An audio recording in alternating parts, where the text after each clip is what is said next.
ఆరాధనా నా యేసు నీకే ఆరాధనా ఆరాధనా ఆరాధనా నా యేసు నీకే ఆరాధనా నా యేసు నీకే ఆరాధనా ఆరాధనా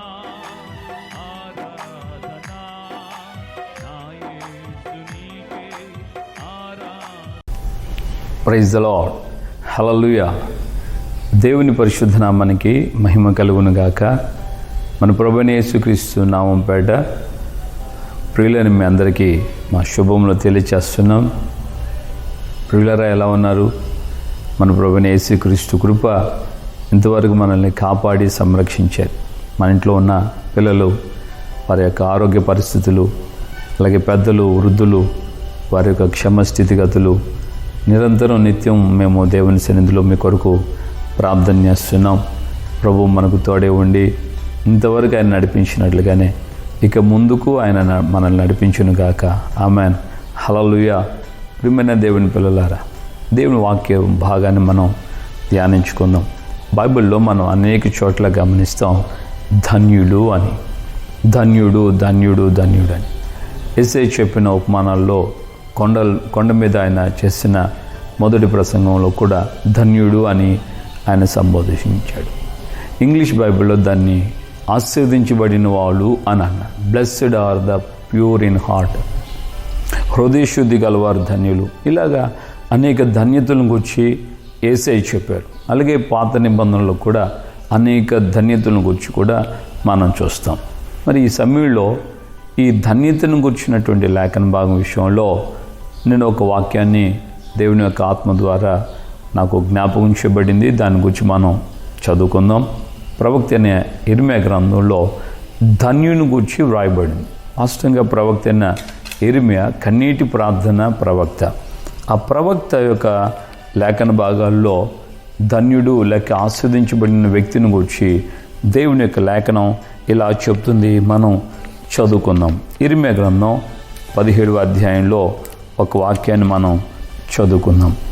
17వ అధ్యాయం, ఇర్మియా గ్రంథం 17వ అధ్యాయము 7వ వచనాన్ని మనం చదువుకుందాం.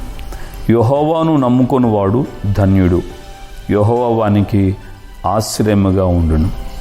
వాడు జలముల యొద్ద నాటబడిన చెట్టు వలె ఉండును. అది కాలువల ఓరను, దాని వేళ్ళు తన్నును. వెట్టగలిగినను దానికి భయపడదు. దాని ఆకు పచ్చగా ఉండును.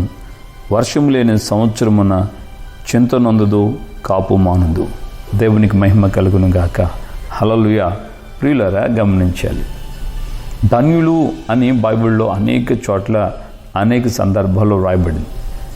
ధన్యులు అని గురించి అనేక విధాలుగా అనేక సందర్భాల్లో మనం చూస్తున్నాం. కానీ ఈ ప్రవక్త అని ఇర్మియా గ్రంథంలో ధన్యతను గురించి దేవుడు ప్రవక్త ద్వారా చెప్తున్నాడు. ఇది ఒక ప్రత్యేకమైన ధన్యత. ఈ యొక్క ధన్యతను గురించి ప్రవక్త అంటున్నాడు, యెహోవాను నమ్ముకున్నవాడు ధన్యుడు అన్నాడు.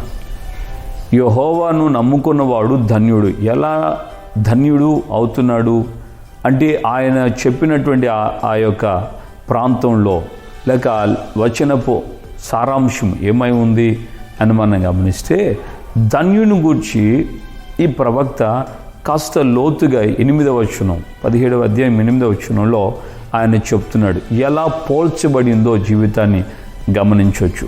ప్రియమైనటువంటి దేవుని బిడ్డలారా, ఈ రోజున మన వ్యక్తిగత జీవితంలో మనము యెహోవాను నమ్ముకొని ఉన్న వేళల మనము ధన్యులమవుతున్నాం. ఎలాంటి ధన్యులమై ఉన్నామో, ఎలాంటి ధన్యత కలిగిన జీవితంలోకి మనల్ని దేవుడు నడిపించాలని ఆశపడుతున్నాడో తన లేఖనాల మూలంగా మనం అర్థం చేసుకోవచ్చు. Praise the Lord. హల్లెలూయా. కనుక ఈ రోజున మన వ్యక్తిగత జీవితంలో గమనించాలి. మనం దేవుడిని నమ్ముకున్నాము అని అంటున్నాం. అనేకులు నమ్మాము అని చెప్పుకుంటున్నారు కూడా. మరి నిజంగా మనం నమ్మిన వాళ్ళమై ఉంటే లేక ధన్యులమై ఉంటే మన జీవితపు అనుభవాలు ఎలా ఉంటాయి?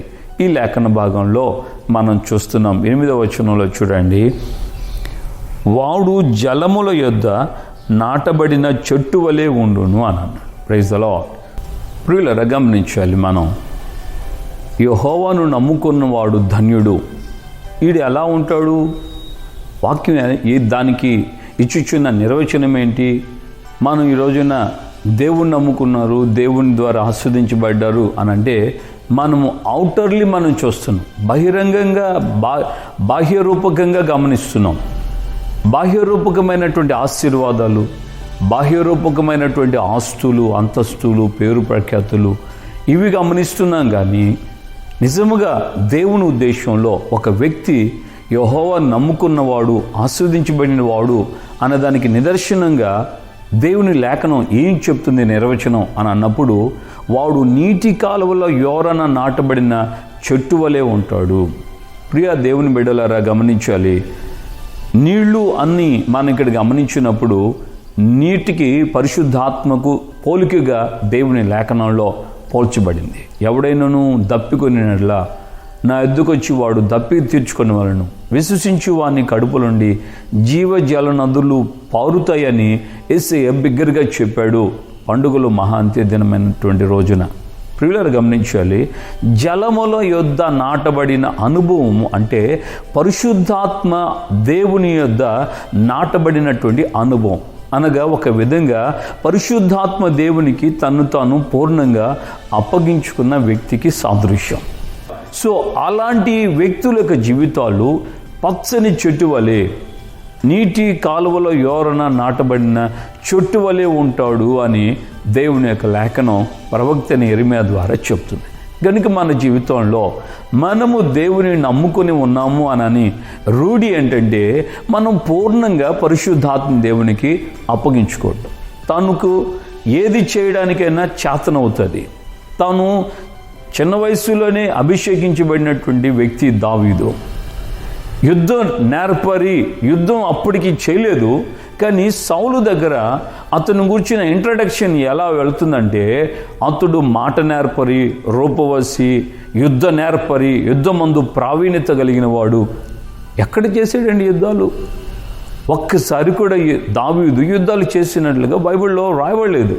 కానీ అతని గురించి ఇవ్వబడినటువంటి సాక్ష్యం సౌలు రాజు దగ్గర.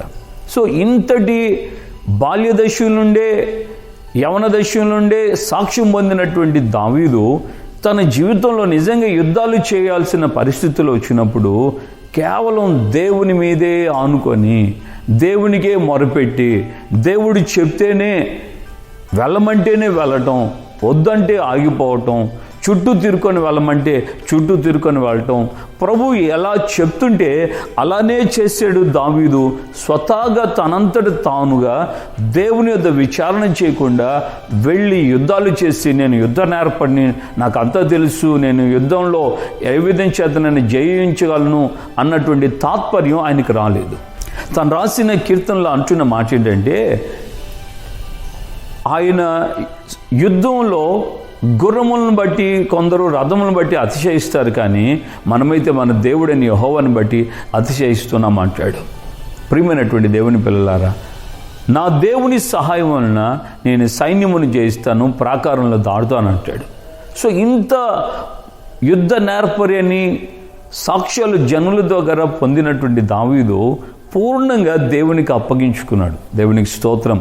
సో యెహోవాను నమ్ముకున్న వ్యక్తి యొక్క జీవితం ఎలాంటిదంటే, మనం చూస్తున్నట్లుగా బహిరంగమైనటువంటి ఆ బిల్డింగ్లు, ఆస్తులు, కోట్లు, సూట్లు, బూట్లు, బంగారు నగలు, పట్టు వస్త్రాలు, ఈ తలతల మెరిసేటువంటి డైమండ్ నెక్లెస్లు ఇవి కాదండి. నిజంగా పూర్ణంగా నువ్వు దేవుని మీద నమ్ముకొని ఏది చేయాలనుకున్నా అది నువ్వు చేయటం ప్రారంభిస్తావు, దేవుని ఆలోచన గైకొని. తద్వారా నువ్వు ఎన్నడూ కూడా నష్టపడవు, నీకెక్కడ కూడా అపజయం ఉండదు. దావీదు ఎక్కడికి వెళ్ళినా దేవుడు అతనికి తోడై ఉండి జయం అనుగ్రహించాడు అని బైబిల్లో మనం చూస్తున్న కారణం ఏంటంటే, దావీదు వెళ్ళే ముందు దేవుని సెలవు తీసుకొని వెళ్ళాడు కనుక దేవుడు ఆయనకు తోడై ఉండి జయాలు అనుగ్రహించాడు. దేవుని బిడ్డలుగా మనం గమనించాలి, మనం దేవుడిని నమ్ముకున్నాం కదా, ఎన్ని సంవత్సరాలుగా అయింది మనం నమ్ముకొని, మరి మన జీవితంలో ఎందుకు ఫెయిల్యూర్స్, ఎందుకు మనం అపజయాలు పొందుతున్నాం, ఎందుకు మన జీవితంలో ఏది చేసినా సరే నష్టాలు వస్తున్నాయి అని అంటే మనము మనుషుల ఆలోచనలు గాయకొని దేవుని చిత్త ప్రకారం కాకుండా మనం వెళ్ళటం వలన మన జీవితంలో అనేక విషయాల్లో నష్టాలు పొందుకుంటున్నాం. ఒక సహోదరుడు ఈ విధమైన సాక్ష్యం చెప్పాడు. చాలా చక్కగా ప్రార్థన పరుడు, దేవునితో ప్రార్థన చేస్తున్నాడు. తను తన స్నేహితులు ఇద్దరు కలిసి ఓ కంపెనీలో షేర్స్ కొనాలని, ఆ కంపెనీలో దాన్ని ఒక విధంగా టేక్ ఓవర్ చేయాలని ఆలోచించి వారు వెళ్ళారు. ఒక 2 వారాలుగా ప్రార్థన చేస్తున్నారు. 2 వారాలుగా ప్రార్థన చేస్తుంటే దేవుడు దానికి సరైనటువంటి సమాధానం ఏమి ఇవ్వలేదు. మౌనంగా ఉన్నాడు ఆయన. ఆ రోజున వారు ఆ కంపెనీని కొనడానికి సిద్ధపడి వెళ్ళిపోయారు. కంపెనీ గేట్ ముందు వాళ్ళ వెహికల్ ఆగింది. బండి దిగి లోపలికి గుమ్మంలో అడుగుపెట్టే ముందుగా ఈ సహోదరుడు తన పక్కనున్న స్నేహితునితో అన్నాడు, ఇద్దరు ప్రార్థన పడలే.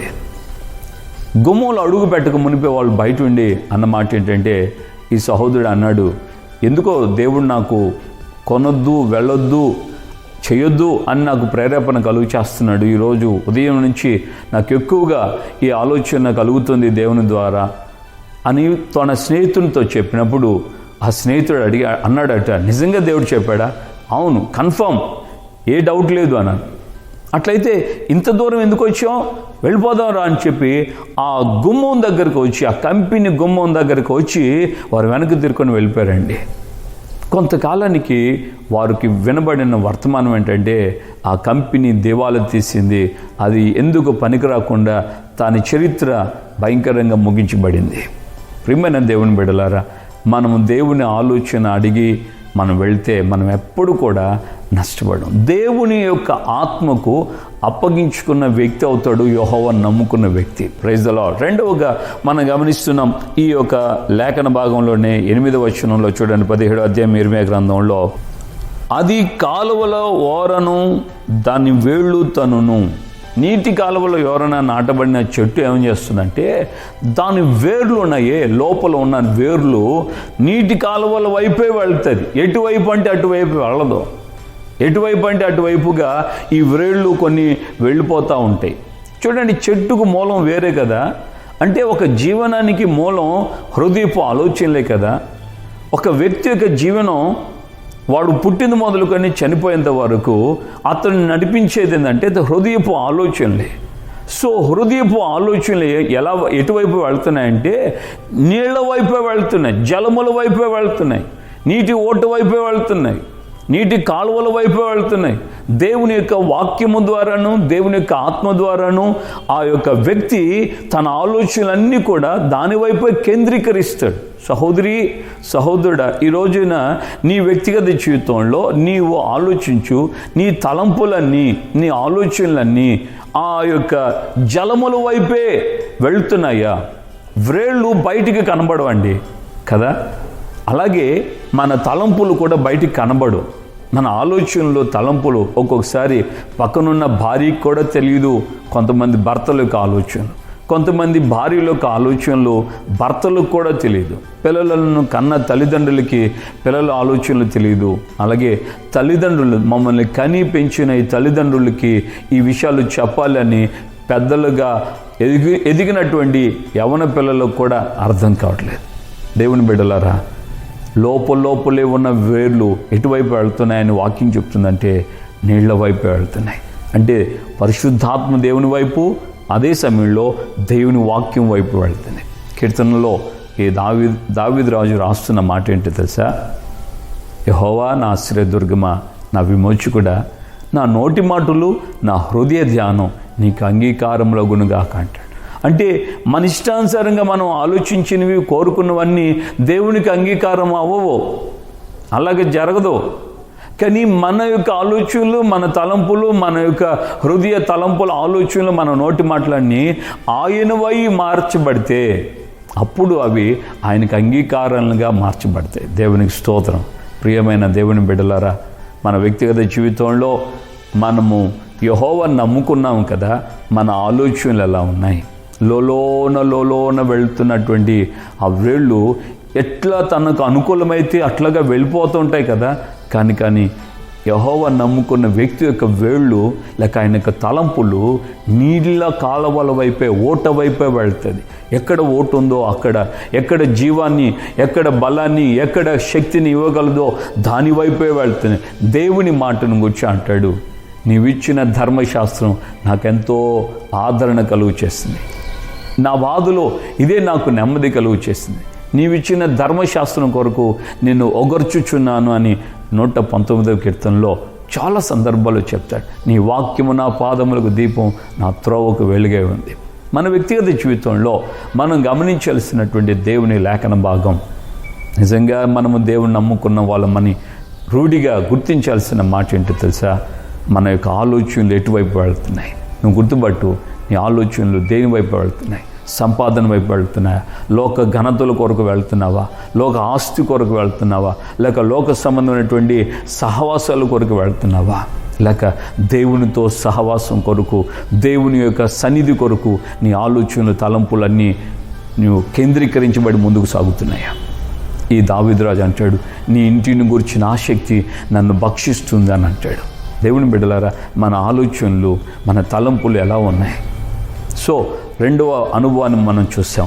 మూడవ అనుభవాన్ని గమనించినప్పుడు ఆ యొక్క లేఖన భాగంలోనే చూస్తున్నాం. 8వ వచనంలోనే వెట్టగలిగినను దానికి భయపడదు అని. ఆ చెట్టు నీటి కాలువలో ఎవరబడినటువంటి చెట్టు వెట్ట కలిగినను అంటే శ్రమ వచ్చినను, బాధలు వచ్చినను, కష్టాలు వచ్చినను, కన్నీళ్ళు వచ్చినను, వెట్టగలిగినను ఆ సమయానికి, ఆ యొక్క పరిస్థితులకి, ఆ గడియకు అది భయపడదు. దేవునికి స్తోత్రం. యెహోవా నమ్ముకున్న వ్యక్తి భయపడు. చూడండి, షడ్రక్, మెషక్, అబేద్నెగోలు యెహోవా నమ్ముకున్న వ్యక్తులే. మేము సేవించుచున్న దేవుడు మండుచున్న వేడిమిగల ఈ అగ్నిగుండం నుండి మమ్మల్ని తప్పించుటకు సమర్థుడు. వాళ్ళు ప్రశాంతమైన వదనముతో రాజుకు సమాధానం చెప్తున్నారు. రాజా, కలవరపడలేదు, భయపడిపోలేదు. వాళ్ళ కళ్ళ ముందే అగ్ని 7 అంతులైపోయింది. ఎంత పరిస్థితులు ఎదురైనా వాళ్ళు మాత్రం సమాధానం నెమ్మదిగా చెప్తున్నారు. నెబుకద్నెజరు, ఇందును గురించి నీకు ఉత్తరం ఇవ్వాలన్న, ప్రత్యుత్తరం ఇవ్వాలన్న చింత కూడా మాకు లేదు. మేము సేవించుచున్న దేవుడు మండుచున్న వేడిమిగల ఈ అగ్నిగుండం నుండి మమ్మల్ని తప్పించుటకు సమర్థుడు. ఒకవేళ ఆయన తప్పించకపోయినా సరే, మేము మాత్రం ఈ యొక్క పరిస్థితుల్లో నీవు చెప్పిన ఈ మాటకు మేము తల వంచం, ఈ విగ్రహాలకి మేము మొక్కము. ఈ రోజున మన పరిస్థితి ఎలా ఉంది? దానికి వెట్టకు తగిలినను అది భయపడదు. మనం భయపడిపోతున్నామా? చిన్న చిన్న సమస్యలకి, చిన్న చిన్న పరిస్థితులకి, ప్రభావాలకి కలవరపడిపోతున్నాం. కొంతమంది అయితే చాలా భయంకరంగా భయపడిపోతున్నారు ఈ తెగులుని బట్టి. ఈ కరోనా ఎక్కడో ప్రారంభమైంది, ఎక్కడో విస్తరించింది.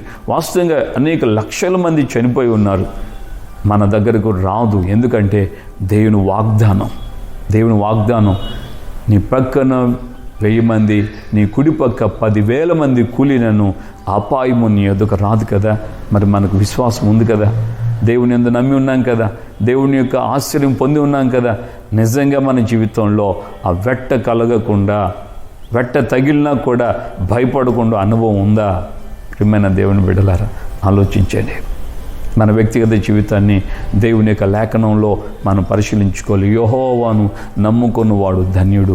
3వ అనుభవం, వెట్టగలిగినను భయపడదు. 4వదిగా మనం గమనిస్తున్నాం, ఆ వచనంలోనే వ్రాయబడింది చూడండి, దాని ఆకు పచ్చగా ఉండును. దాని ఆకు పచ్చగా, ఇది చిగురించుచున్న అనుభవం, వర్ధిల్లుతున్న అనుభవం. దాని ఆకు పచ్చగా ఉండటం అంటే క్షేమముగా ఉండే అనుభవం. ఒకవైపు చిగురించడం, ఒకవైపు క్షేమముగా ఉండటం. ఎవరికి ఈ భాగ్యం అని అంటే యెహోవాను నమ్ముకున్న వ్యక్తికి. యెహోవాను నమ్ముకున్న వ్యక్తి చిగురిస్తూనే ఉంటాడు, పచ్చగానే ఉంటాడు. ప్రైజ్ ద లార్డ్, హల్లెలూయా. ఈరోజున మనం దేవుణ్ణి నమ్ముకొని ఉన్నాం. నిజం, పరిశుద్ధాత్మ దేవుడు నీకు ధైర్యాన్ని ఇస్తున్నాడు. ధైర్యం తెచ్చుకో.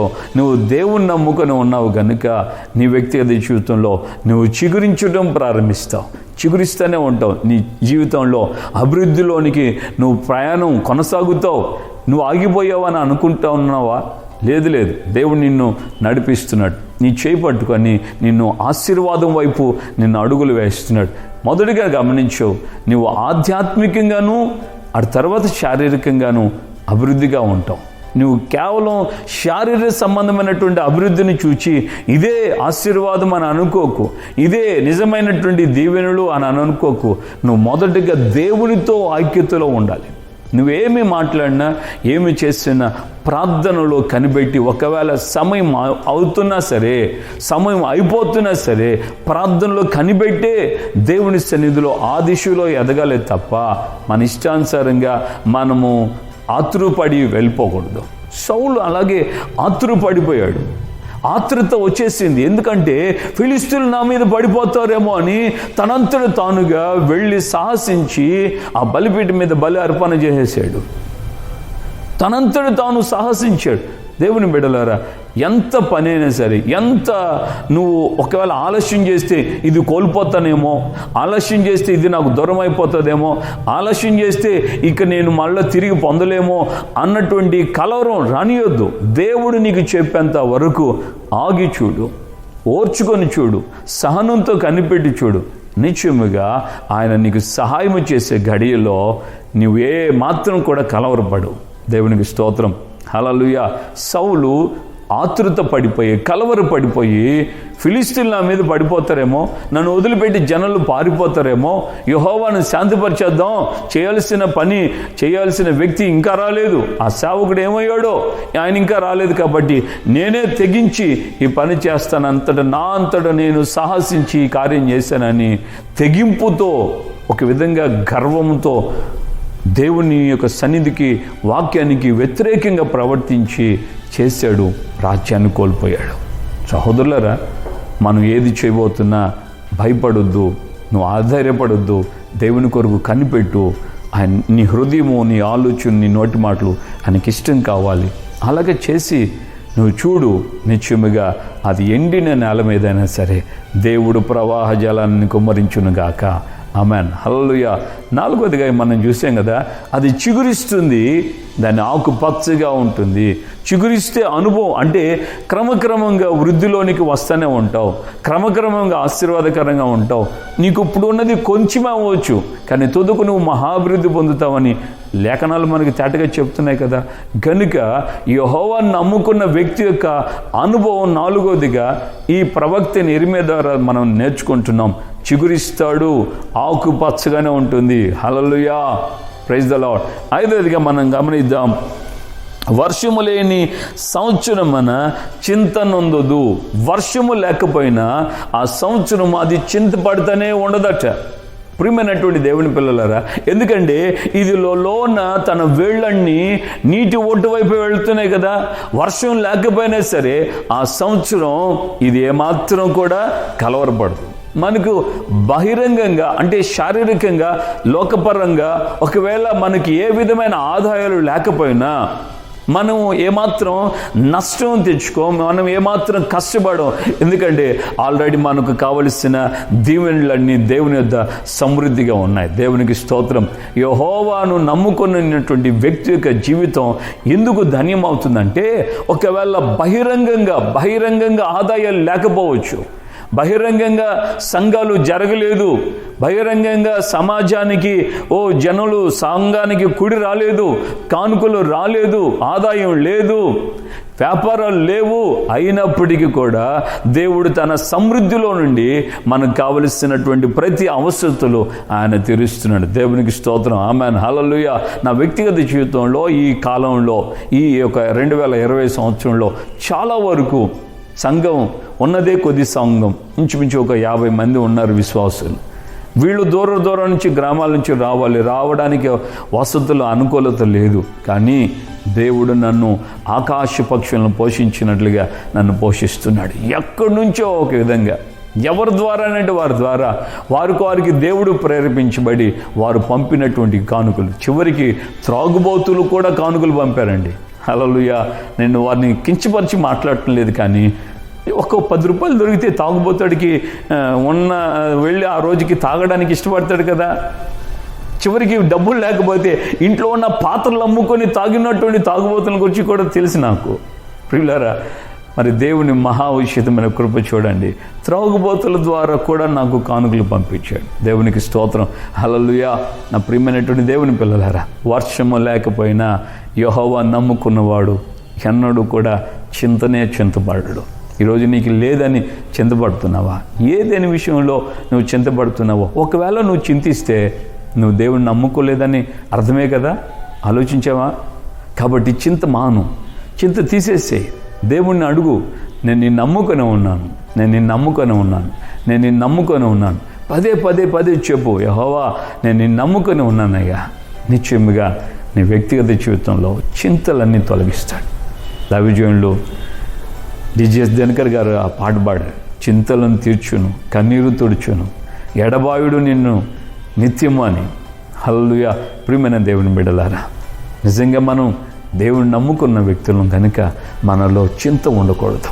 నాకెందుకు ఈ పరిస్థితి, నేను ఎందుకు ఇంకా ఈ స్థితిలోనే ఉన్నాను, ఇంకా నాకంటే వెనక ఉన్నవాళ్ళు, నాకంటే ఈ మధ్య సేవకు వచ్చిన వాళ్ళు, నాకంటే ఈ మధ్య కాలంలో పరిచయం ప్రారంభించిన వాళ్ళు మహా వృక్షాలుగా ఎదిగిపోతున్నారే, నేను ఈ స్థితిలోనే ఉన్నానే అని కలవరపడుతున్నావా సేవకుడివా? దేవుని వాక్యం చెప్తుంది, నువ్వు యెహోవాను నమ్ముకొని ఉన్నా కనుక ఈ సంవత్సరంలో నీకు వర్షం లేకపోయినా సరే చింతపడొద్దు.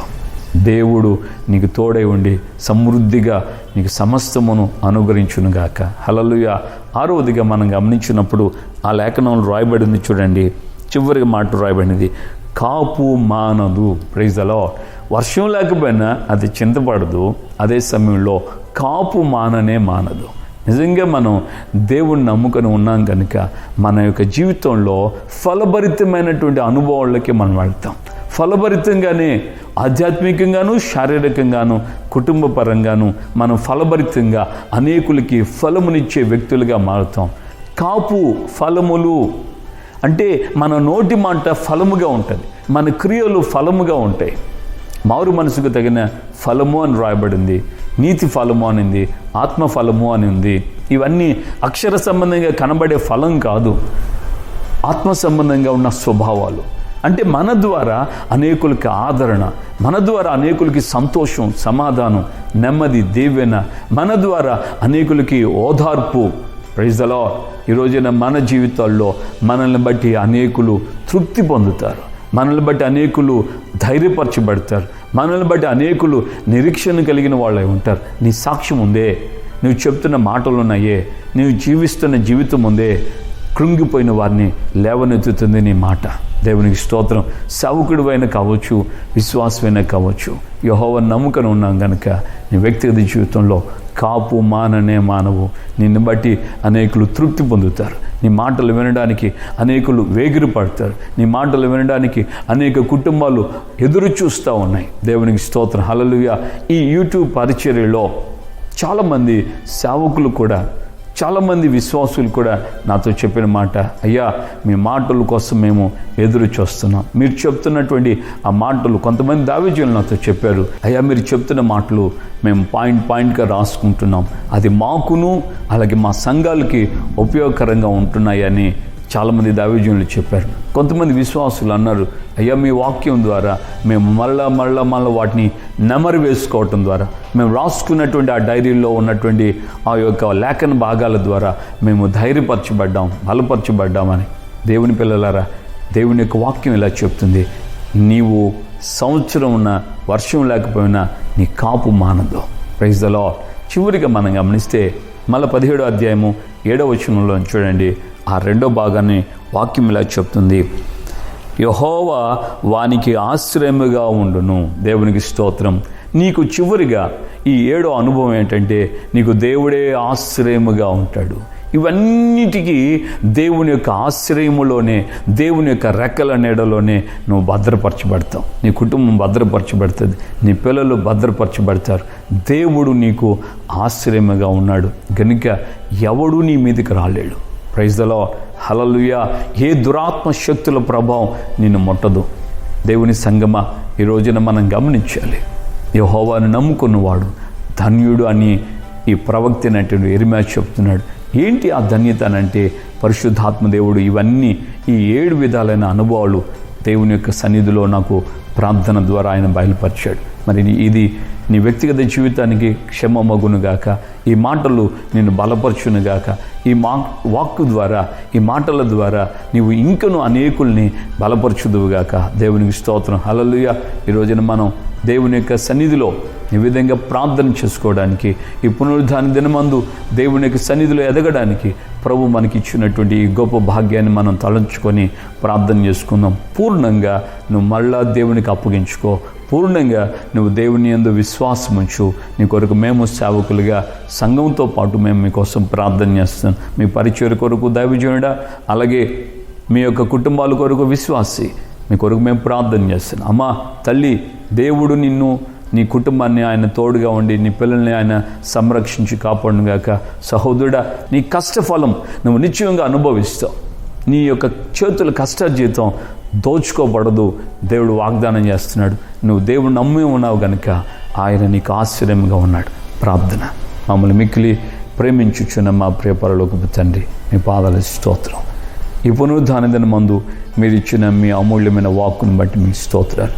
మీ మాటలున్న నీ ప్రియబిడ్డలను మేమందరము మిమ్మల్ని నమ్ముకొని మా జీవితాలు ముందుకు సాగితే మేము ఆశీర్వదించబడ్డాం.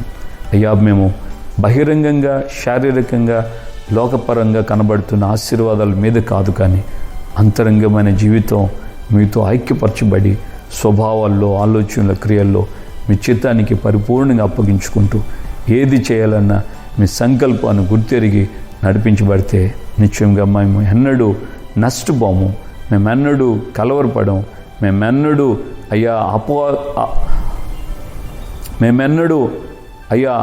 అబాసు పాలవమని మీ లేఖనం మాకు తేటగా చెబుతుంది.